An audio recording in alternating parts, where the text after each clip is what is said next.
معزز و مکرم سامعین حضرات، السلام علیکم ورحمۃ اللہ تعالی وبرکاتہ۔ وعلیکم السلام ورحمۃ اللہ تعالیٰ وبرکاتہ۔ الحمد للہ الذی وکفى وسلام علی عباده الذین اصطفى، اما بعد فاعوذ باللہ من الشیطان الرجیم، بسم اللہ الرحمن الرحیم۔ قال اللہ تبارک وتعالی فی القرآن المجید والفرقان الحمید،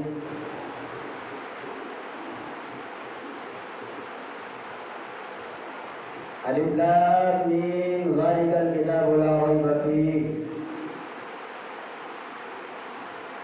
وقال اللہ تعالی فی مقام آخر، لو انزلنا هذا القرآن على جبل لرأيته خاشعا متصدعا من خشية الله۔ وقال أيضا إنا نحن نزلنا الذكر وإنا له لحافظون۔ وقال أيضا قل لئن اجتمعت الجن والإنس على أن يأتوا بمثل هذا القرآن لا يأتون بمثله ولو كان بعضهم لبعض ظهيرا۔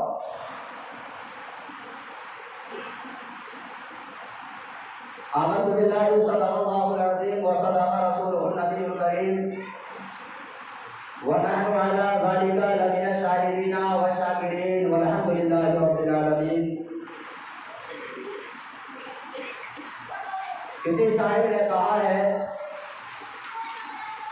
کہ قرآن کو بدل دو، یہ اتنا آسان تھوڑی ہے۔ قرآن کو بدل دو یہ اتنا آسان تھوڑی ہے، اور ہے کلام خدا تمہارے باپ کا کلام تھوڑی ہے۔ قرآن کو بدل دو یہ اتنا آسان تھوڑی ہے کلام خدا تمہارے باپ کا کلام تھوڑی ہے، اور خدا کے کلام کو آج تک بدل نہ سکا کوئی۔ خدا کے کلام کو آج تک بدل نہ سکا کوئی، تو تو کیا بدلے گا؟ چناؤ کا پریڑام تھوڑی ہے۔ تو کیا بدلے گا؟ چناؤ کا پریڑام تھوڑی ہے۔ اور زمانے میں بہت آئے مٹانے والے، مٹا نہ سکے خود مٹ گئے۔ زمانے میں بہت آئے مٹانے والے، مٹا نہ سکے خود مٹ گئے۔ تو بھی فانی ہے، مٹ جائے گا ایک دن،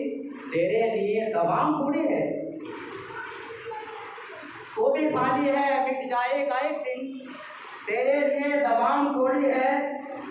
اور اتنا آسان نہیں قرآن پر سنشودھن کرنا، اتنا آسان نہیں قرآن پر سنشودھن کرنا۔ خدا کا کلام ہے، کسی دیش کا سنویدھان تھوڑی ہے۔ خدا کا کلام ہے، کسی دیش کا سنویدھان تھوڑی ہے۔ اسی لیے ہم کہتے ہیں کہ ہے قول محمد، قول خدا فرمان نہ بدلا جائے گا۔ ہے قول محمد، قول خدا فرمان نہ بدلا جائے گا، اور بدلے گا زمانہ لاکھ مگر قرآن نہ بدلا جائے گا۔ اور فانوس بن کے جس کی حفاظت خدا کرے، فانوس بن کے جس کی حفاظت خدا کرے، ارے وہ شمع کیا بجھے جسے روشن خدا کرے، وہ شمع کیا بجھے جسے روشن خدا کرے۔ خطبہ مسنون آمد کے بعد میں نے جن آیات مقدسات کو اپنا عنوان سخن بنایا، اس پر روشنی ڈالنے سے پہلے ہم اور آپ مل کر انتہائی عقیدت و محبت کے ساتھ میری اور ساری کائنات کے مرکز عقیدت مصطفیٰ جان رحمت، ہم غریبوں کے غم گسار، سید ابرار و اخیار، نائب پروردگار جناب محمد رسول اللہ صلی اللہ تعالی علیہ وسلم کی بارگاہ ناز میں والہانہ، عاشقانہ، مؤدبانہ، مخلصانہ، محبوبانہ انداز میں حق درود و سلام نچھاور کرے اور بابا سے بلند درود پاک پڑھے۔ اللہم صلی سیدنا و مولانا محمد مبارک وسلم صلاۃ و سلام علیک یا رسول اللہ صلی اللہ تعالی علیہ وسلم۔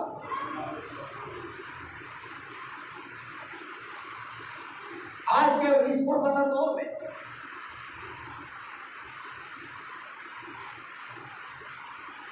کبھی ناموس رسالت کو نشانہ بنایا جاتا ہے تو کبھی ام المؤمنین حضرت عائشہ صدیقہ رضی اللہ تعالی عنہ کی عظمت کو نشانہ بنایا جاتا ہے، کبھی ختم نبوت صلی اللہ تعالی علیہ وسلم پر اعتراض کیا جاتا ہے۔ ہر طرف سے لوگ دشمنان اسلام پر حملہ کرنے کی کوشش کر رہے ہیں، یہاں تک کہ ایک شخص نے یہاں تک ضرورت کی ہے کہ قرآن کے اندر سنشودھن کر دیا جائے، قرآن کی کچھ آیات کو نکال دیا جائے یا اس کے اندر کچھ دوسری آیات کو شامل کر دیا جائے۔ اعتراض کرنے والا اعتراض کر رہا ہے، معترض کہہ رہا ہے یعنی قرآن پاک کے اندر جو 26 آیات ہیں یہ قرآن کی آیت نہیں ہے بلکہ کوئی بعد میں اس کو شامل کیا گیا ہے۔ میں اس سے کہنا چاہتا ہوں یعنی ہر مصنف، ہر کتاب کا لکھنے والا، ہر کتاب کو رائٹنگ میں لکھنے والا جب کتاب لکھتا ہے، کتاب کو تصنیف کرتا ہے، جب کسی کتاب کو ترتیب دیتا ہے، کتاب لکھنے کے بعد میں اس کتاب کے شروع میں لکھ دیتا ہے، جیسا کہ حضرت امام شافعی رحمۃ اللہ تعالی علیہ آپ نے ایک کتاب کو لکھا، یعنی بہت محنت و مشقت کے بعد ایک کتاب کو ترتیب دیا اور کتاب ترتیب دینے کے بعد میں آپ نے اپنے شاگرد کو بلایا، شاگرد کو بلا کر کے فرمایا کہ بیٹا میری کتاب پڑھ کر کے سناؤ۔ اس بچے نے کتاب کو پڑھ کر کے سنانا شروع کیا۔ آپ اس کتاب کو سنتے ہیں، جہاں جہاں پر آپ کو کوئی غلطی نظر آتی ہے یا آپ کو یہ شک ہوتا ہے کہ اس لفظ کی جگہ دوسرے لفظ کو ڈال دیا جائے، آپ اس لفظ کی جگہ دوسرے لفظ کو ڈال دیتے ہیں۔ دوبارہ اسی طرح سے اپنے شاگرد سے اس کتاب کو سنتے ہیں، کتاب سننے کے بعد میں پھر بھی بہت ساری جگہوں پر آپ کو یہ خیال پیدا ہوتا ہے کہ اس لفظ کی جگہ دوسرے لفظ کو استعمال کیا جائے۔ حضرت امام شافعی رحمۃ اللہ تعالی علیہ ایک بار نہیں، دو بار نہیں، 3 بار نہیں، 5 مرتبہ نہیں، 10 مرتبہ نہیں، بلکہ پورے 70 مرتبہ اس کتاب کو سنتے ہیں اور کتاب سننے کے بعد میں آپ کے دل کے اندر یہ خیال آتا ہے کہ اس کتاب کو میں نے 70 مرتبہ سنا اور ہر مرتبہ سننے کے بعد میں میرے دل کے اندر یہ خیال آتا ہے یعنی اس کتاب کے اندر اور تغیر کیا جائے اور تبدل کیا جائے۔ لیکن میں کہنا چاہتا ہوں جب ہر کتاب کا مصنف کتاب لکھتا ہے، اس کتاب کو لکھنے میں بہت محنت و مشقت کرتا ہے، محنت و مشقت کے ساتھ میں اس کتاب کو لکھتا ہے، لکھنے کے بعد میں اپنے اساتذہ سے، اپنے شعور سے اس کتاب کو چیک کراتا ہے۔ اس کے بعد میں اگر ان کو کوئی غلطی نظر آتی ہے تو اس غلطی کی اصلاح کر دی جاتی ہے۔ اس کے بعد میں کتاب کو چھاپا جاتا ہے، کتاب چھاپنے کے بعد میں کتاب کا مصنف اس کتاب کے شروع میں یا اس کتاب کے آخر میں لکھ دیتا ہے یعنی ہم نے اس کتاب کو لکھا ہے، لیکن آپ کو اس کتاب کے اندر کوئی غلطی نظر آئے، کوئی خامی نظر آئے تو ہم کو مطلع کر دینا کہ ہر کتاب کی شان ہوا کرتی ہے کہ اس کتاب کو لکھنے کے بعد میں لکھنے والا کہتا ہے یعنی اس کتاب کے اندر کوئی غلطی نظر آئے تو اس غلطی کے پر ہمیں مطلع کر دینا۔ لیکن قرآن مقدس کی شان دیکھیے، پروردگار عالم نے قرآن مقدس کو نازل فرمایا،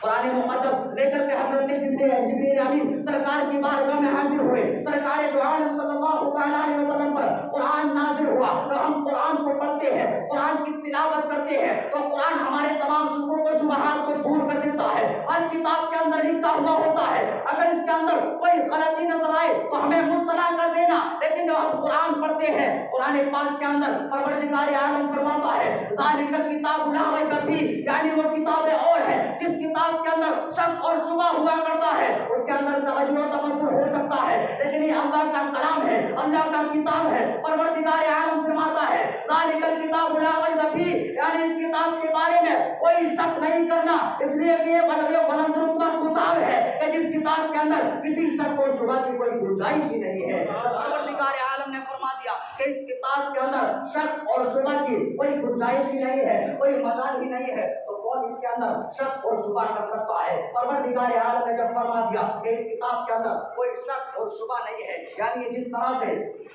آج سے 1450 سال پہلے سرکار دو عالم صلی اللہ تعالیٰ علیہ وسلم پر نازل ہوا، آج بھی اسی طرح سے تواتر کے ساتھ میں ہم تک پہنچا ہے۔ یہ قرآن ہی کی شان ہے۔ آپ تمام کتب کو جمع کیجئے، چاہے وہ کتب سماویہ ہو، یعنی اللہ رب العزت کی قرآن مقدس کے علاوہ اور بھی بہت ساری کتابیں ہیں جن کتابوں کے اندر لوگوں نے چینجنگ کر دی، ان کے اندر تبدل کر دیا، ان کتابوں کے اندر تبدیلیاں آ گئی، لیکن قرآن مقدس کی شان یہ ہے، یعنی پروردگار عالم نے قرآن مقدس کو نازل فرمایا، اور قرآن مقدس نازل فرمانے کے بعد میں رب تبارک و تعالی نے ارشاد فرمایا انا نحن نزلنا الذکر وانا لہ لحافظون، یعنی ہم ہی قرآن کو نازل کرنے والے ہیں اور ہم ہی اس قرآن کی حفاظت کرنے والے ہیں۔ جب قرآن کی حفاظت پروردگار عالم فرماتا ہے تو اس قرآن کے اندر کوئی بھی تبدیلی یا کوئی بھی چینجنگ نہیں ہو سکتی۔ جس طرح سے سرکار دو عالم صلی اللہ تعالی علیہ وسلم پر قرآن نازل ہوا تھا، آج بھی اسی طرح سے ہے اور صبح قیامت تک اسی طرح سے قرآن تواتر کے ساتھ میں چلتا رہے گا۔ حضرات محترم، لیکن لوگ کوشش کرتے ہیں یعنی قرآن کو نشانہ بنایا جائے، ان کو معلوم نہیں، یعنی جب پارلیمنٹ کے اندر کوئی قانون پاس ہوتا ہے تو اس قانون کو پاس کرنے والے انسان ہوا کرتے ہیں، اس قانون کو بنانے والے اس روئے زمین پر رہنے والے انسان ہوا کرتے ہیں، لیکن یہ قرآن کی شان ہے کہ قرآن کو پروردگار عالم نے نازل فرمایا اور پروردگار عالم نے ارشاد فرمایا قل لئن اجتمعت الانس والجن على ان يأتوا بمثل هذا القرآن لا يأتون بمثله ولو كان بعضهم لبعض ظهيرا، یعنی پروردگار عالم نے ارشاد فرمایا اگر تمام انسان اور تمام جنات جمع ہو جائے على ان يأتوا بمثل هذا القرآن، کہ وہ قرآن کی مثل کوئی کتاب بنا سکے، لا يأتون بمثله ولو كان بعضهم لبعض ظهيرا، یعنی تمام انسان اور تمام جنات مل کر کے یہ کوشش کریں کہ وہ قرآن کی مثل بنا سکے، تو تمام کے تمام انسان اور جنات بھی مل کر کے یہ کوشش کریں لا یاتون بمثلہ، تو قرآن کی مثل وہ نہیں بنا سکتے، ولو کان بعضهم لبعض ظہیرا، اگرچہ ایک دوسرے کے مددگار ہو جائے لیکن پھر بھی قرآن کی مثل نہیں بنا سکتے۔ آج اعتراض کیا جاتا ہے یعنی 26 آیت پاک جو ہے وہ قرآن کی آیت نہیں ہے، بلکہ وہ حضرت ابوبکر صدیق اور حضرت عمر فاروق اعظم اور حضرت عثمان غنی کے اندر اس کے اندر داخل کی گئی۔ میں ان لوگوں کو بتانا چاہتا ہوں یہ قرآن اللہ کی کتاب ہے اور اس کی حفاظت کی ذمہ داری پروردگار عالم نے لی ہے، یعنی حضرت عثمان غنی کے بعد میں دور خلافت آتا ہے حضرت مولا کائنات کا، اگر اس کے اندر اس طرح سے ہو سکتا کیونکہ ہو ہی نہیں سکتا، اس لیے کہ اس کی حفاظت کی ذمہ داری پروردگار عالم نے لی ہے، تو حضرت مولا کائنات نے اس کو بدلا کیوں نہیں؟ تو اس سے پتہ چلتا ہے یعنی قرآن جس طرح سے نازل ہوا تھا آج بھی اسی طرح سے موجود ہے اور صبح قیامت تک اسی طرح سے چلتا رہے گا۔ حضرات محترم، آج بہت سارے قرآن کو بدلنے والے، قرآن کے اندر چینج لانے والے یا قرآن کو چیلنج کرنے والے آئے اور اس دنیا سے چلے گئے، لیکن قرآن کے اندر آج تک کوئی حرف نہیں بدلا ہے اور نہ ہی بدل سکتا ہے، اس لیے کہ ہے قول محمد قول خدا، فرمان نہ بدلا جائے گا اور بدلے گا زمانہ نہ مگر قرآن نہ بدلا جائے گا۔ حضرات محترم، لوگ قرآن پر تبرہ بازی کرتے ہیں، تعریف اور تشریح کرتے ہیں، قرآن کو مٹانے والے خود ہی مٹ جائیں گے لیکن قرآن نہیں مٹ سکتا ہے۔ آپ پوری دنیا کا جائزہ لیجیے، پوری دنیا ہی نہیں بلکہ ایک کتاب ہو جس کتاب کو لکھنے والا کوئی دنیاوی انسان ہو، اور وہ کتاب جیسا کہ ہم نے بہت ساری کتابوں کو پڑھا ہے، کتاب پڑھنے کے بعد میں دیکھتے ہیں کہ فلاں کتاب ہے اور اس کتاب کو لکھنے والے فلاں شخص ہیں، وہی کتاب لبنان سے چھپی ہوئی ہے، وہی کتاب بیروت سے چھپی ہوئی ہے، لیکن ہم جو دونوں کتابوں کو موازنہ کرتے ہیں، دونوں کتابوں کو آپس میں ملاتے ہیں تو کیا دیکھتے ہیں یعنی ایک کتاب کے اندر دوسری عبارت موجود ہے اور دوسری کتاب کے اندر دوسری عبارت موجود ہے، یعنی ایک کتاب جو بیروت سے چھپی ہوئی ہے اس کے اندر الگ الفاظ ہیں اور جو کتاب لبنان سے چھپی ہوئی ہے اس کے اندر دوسرے الفاظ موجود ہیں، یعنی یہ دنیاوی کتاب ہے کہ جس کو کسی انسان نے ترتیب دیا ہے یا جس کو کسی انسان نے تصنیف کیا ہے، اس کتاب کو ہم پڑھتے ہیں تو اس کتاب کے اندر کوئی نہ کوئی بدلاؤ نظر آتا ہے، کوئی نہ کوئی چینجنگ نظر آتی ہے۔ اس کے برخلاف آپ قرآن کو دیکھیے، قرآن مقدس پوری روئے زمین سے یعنی تو تمام دنیا کے اندر کسی بھی ملک سے آپ قرآن کو اٹھا کر کے لائیے اور چاہے ہندوستان کی سرزمین کے قرآن کو اس سے ملائیے یا پاکستان کے قرآن کو اس سے ملائیے، یعنی پوری دنیا سے قرآن کے نسخے کو آپ کہیں سے منگوا لیجیے، چاہے وہ قرآن سن 2021 میں چھپا ہوا ہو، چاہے وہ قرآن جو ہے